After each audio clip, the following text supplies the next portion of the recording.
O quarto de uma pessoa revela como a sua mente funciona.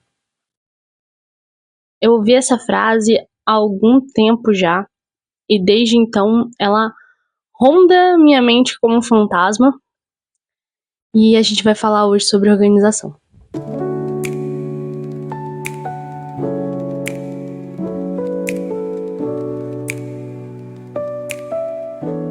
Oi, eu sou Jasmine, pra quem não me conhece, sou estudante de letras. E eu tô me arriscando aqui tentando fazer esse podcast que eu ainda não sei o que eu tô fazendo. Mas a gente continua. Então, há algum tempo eu escutei, essa frase que dizia que nossa mente se reflete na forma como a gente organiza nosso quarto. Não achei de primeira que isso ia grudar tanto na minha mente. Não é uma coisa que parece que gruda fácil. Mas gruda, já tem anos que isso vem completamente rodeando a minha forma de perceber as coisas. Eu amo quando eu entro no quarto das pessoas pela primeira vez e eu tenho o prazer de, pela primeira vez, ver como aquela pessoa se organiza. Eu, claro, vou falar que eu não tô reparando na bagunça, mas eu tô. E por isso eu também falo quando as pessoas entram no meu quarto que não repara na bagunça. Mas a verdade é que eu espero que elas reparem. Porque quanto mais bagunçado meu quarto tá, é porque tem outras coisas acontecendo na minha vida. Se meu quarto estiver muito arrumado, é que minha vida tá tão tranquila que eu não tenho outra coisa pra fazer senão arrumar o quarto. E isso não é sobre eu ser desorganizada. É porque eu já tentei, na verdade, várias formas de organização durante a minha vida. E de vez em quando eu pego pra arrumar assim. Só que acontece que nessa rotina puxada de casa, trabalho, trabalho, casa, casa, trabalho, trabalho, casa, faculdade, faculdade, casa. Esse negócio de almoço, café, janta, tomar banho, ir para outro lugar, às vezes não dá tempo. Às vezes a gente se perde no meio daquilo tudo. E eu, como uma pessoa neurodivergente que tem muita dificuldade para manter meus compromissos arrumados, alguma coisa acaba sendo penalizada, né? Uma coisa que minha psicóloga sempre me repete e que eu falei pros meus amigos e agora todo mundo no meu círculo de amizade parece que fala essa frase também, é: um transtorno não seria chamado transtorno se ele não causasse algum transtorno. Então, a gente tem que aprender a lidar com o que a gente tem. Então, eu sei que eu tenho que ver minhas prioridades e ver o que é mais importante, o que eu não posso deixar de fazer. E aí, algumas coisas, infelizmente, vão ser penalizadas por isso. Mas, voltando ao tema central, que é o fato de que o quarto vai refletir o seu momento da vida. Tendo essa visão que eu já tenho, faz total sentido. Porque se eu tô com uma vida agitada, eu deixo meu quarto bagunçado. Se eu tô com uma vida tranquila, tenho mais tempo pra arrumar meu quarto. E se eu tô mentalmente cheia, não consigo ter organização o suficiente pra organizar meu quarto. E se eu tô com a cabeça mais tranquila, acho que é mais fácil de eu conseguir organizar meu quarto. Por isso, geralmente, quando eu passo por mudanças, é engraçado como eu sempre acabo pegando o coitado que sempre sofre no armário de roupa. Eu jogo tudo que tá no armário em cima da minha cama, que aí me obriga até o fim, né? Porque se eu não botar tudo em cima da cama, em algum momento eu vou desistir. Mas eu jogo em cima da cama porque eu tenho que arrumar pra poder dormir. Então, eu pego e começo a tirar roupa que não me serve mais, roupa que eu não gosto mais, tudo. E mando embora. E isso, sempre que isso acontece, eu não penso que eu vou fazer isso porque tá acontecendo uma mudança. Só me vem na cabeça, vou fazer isso. E aí, um tempo depois que eu comecei, eu falo, putz, tô passando por uma mudança, porque eu só faço isso quando eu tô passando por uma mudança. E é interessante a gente se auto-observar nesses hábitos, né, que a gente tem em relação à organização. Provavelmente, se você reparar na sua rotina, tem alguma coisa que você sempre faz quando tá acontecendo alguma coisa na sua vida. Se eu tiver com muita raiva, eu vou procurar uma cozinha. Tô falando pra você. Às vezes eu preciso socar uma massa de pão. Ajuda muito. Vai conselho. E às vezes você pode precisar, não sei, organizar os seus jogos de tabuleiro, reorganizar a sua estante de livros. Era por ordem alfabética, agora vai ficar por cor. Entende? Então, nós, seres humanos, a gente passa por esse aprendizado na infância.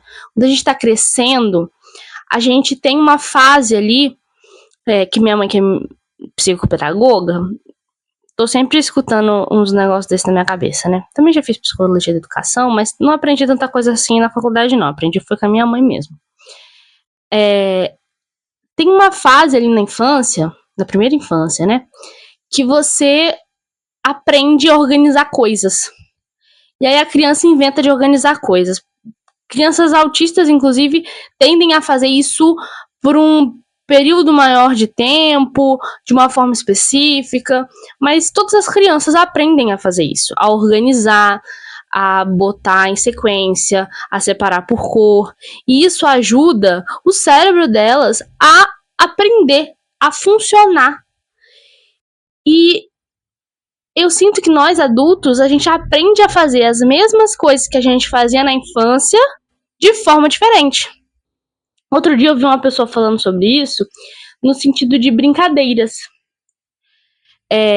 Que garotas, em geral, vão preferir algumas brincadeiras que têm a ver com roupa, comida. Então vão brincar de casinha, brincar de boneca. Elas vão arrumar as bonecas, preparar a casa. Os garotos vão ir para carrinhos e tal.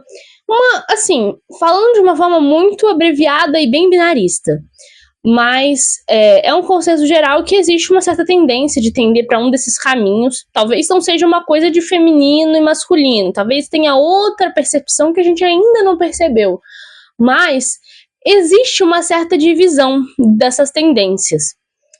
E aí a gente tem, né, essa mudança no crescer. Quando cresce, é dito para as meninas que já é a hora de largar a boneca. Isso é uma ruptura muito forte. Eu lembro bem quando as minhas amigas começaram a falar, tipo, não, a gente tá grande para brincar de boneca. A gente não pode continuar brincando de casinha, a gente já é moça. Eu lembro bem dessa ruptura, porque para mim não era tempo. Eu ainda queria brincar. Eu falei até os 14 anos que eu ainda era criança. Eu lembro bem, porque eu falava assim, não, de acordo com o Estatuto do ECA, infância e adolescente e tal, não sei o quê,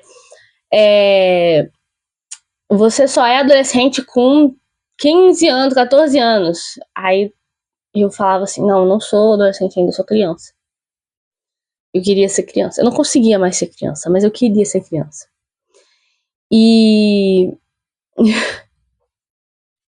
também, quando você vira adulto, vem aquele negócio de, para de ver com os óculos cor-de-rosas, a vida não é tão fácil. E quem diz que a vida é fácil, caramba! A gente não falou que a vida é fácil. Mas querer torná-la mais fácil é um problema tão grande assim? Por quê?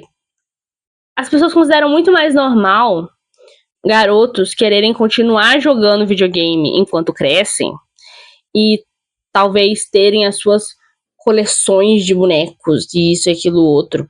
É visto com uma forma muito mais normal, uma coleção de revistas. Quantos homens adultos você não conhece que ou joga videogame ou tem uma coleção de gibis? As pessoas acham muito mais normal. Mas aí vai uma menina falar que tem uma coleção de Sylvania Family, que é aqueles bichinhos, pelucinho assim. Nossa, pra que você vai gastar seu dinheiro com isso? Porque ela gosta. Porque ela gosta, ela vai gastar porque ela gosta. Ai, a mulher tem lá uma coleção de Barbies que é toda arrumada. Eu já vi uma senhora aqui que tem uma coleção de Barbies linda, aqui na minha cidade. Não é uma coleção de Barbie que é uma coisa assim, bizarra. Um dia eu vou lá. Um dia eu vou lá, vou pedir pra ela me dar uma entrevista, eu vou conversar com ela. Mas a moça tem uma coleção de Barbies, assim, toda arrumada. Nossa, ainda brinca de boneca? Mas por que ela tem essas Barbies? É coisa de criança. Por que agora ficou errado ter gostos? Porque assim, eu não tenho muitos agora. Eu tenho, sei lá, uns 3 no máximo aqui. Mas eu quero ter uma coleção de livros infantis. Mas, Jasmine, por que você quer ter uma coleção de livros infantis? Você não é criança? Porque eu gosto. Eu acho muito bonitinho. Tem um livro, que é o livro do Cuidado, um livro mordido, que tem um jacaré que morde a bendita página e tem um pato que tá fugindo do jacaré. O livro é lindo. O livro é lindo. Toda criança que eu já li esse livro, a criança ri. Porque é um humor tão fácil que a criança entende. É lindo. Eu gosto. E eu quero ter.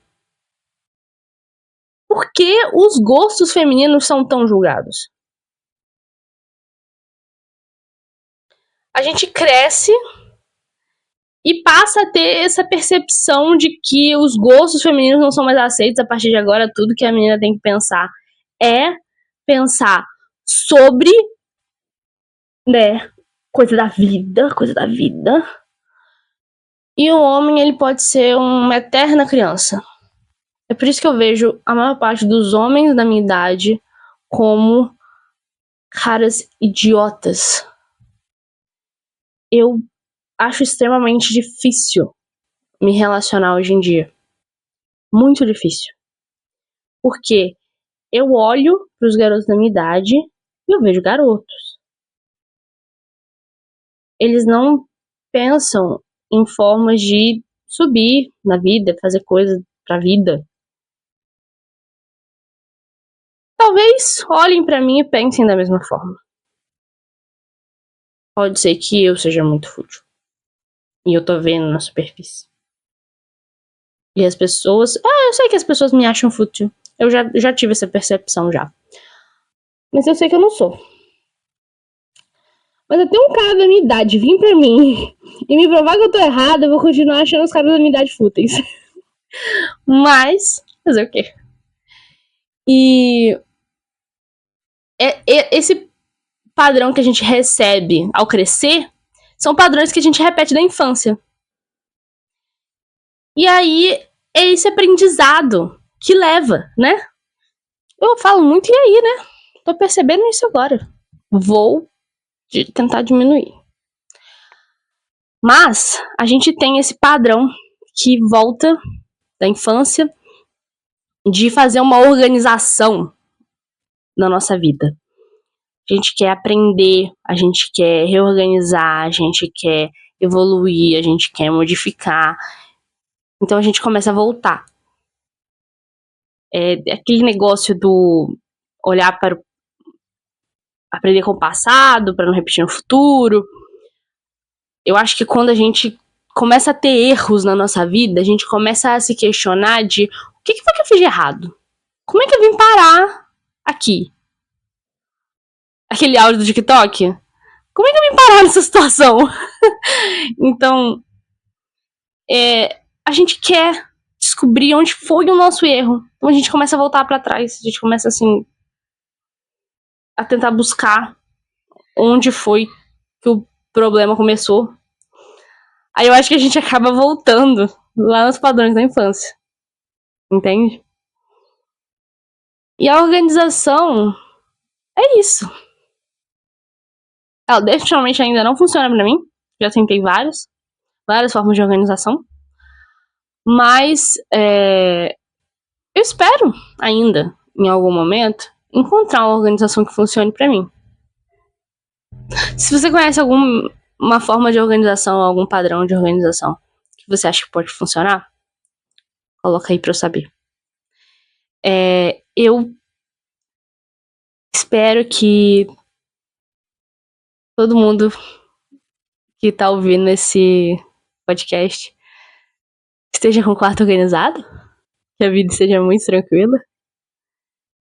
E boa semana pra vocês. Beijinho. Bye.